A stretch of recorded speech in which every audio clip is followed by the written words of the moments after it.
श्री स्वामी समर्थ. बघा 19 एप्रिलला आपलं अक्षय तृतीया आहे. मग आपल्याला अक्षय तृतीयेला आपल्याला सोनं खरेदी करावं लागते.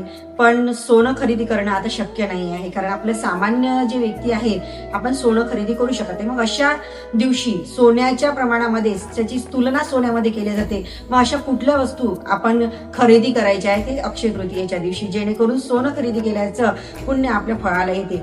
मग आपल्या हळकंड आहे, हळकंडाला सुद्धा सोन्याची उपमा दिली आहे. हळकंड, धने किंवा तुम्हाला कवडी पण आपलं जर म्हटलं तर आधीच्या काळामध्ये कवडी हे चलन होतं, म्हणून आपण कवडी किंवा हळकंड किंवा धने हे आपल्याला अक्षय तृतीयेच्या दिवशी विकत आणायचे आहे आणि ते स्वतःच्या घरामध्ये ठेवायचे. मग तुम्ही म्हणसाल ते हळकंड आणल्याच्या नंतर काय करायचं?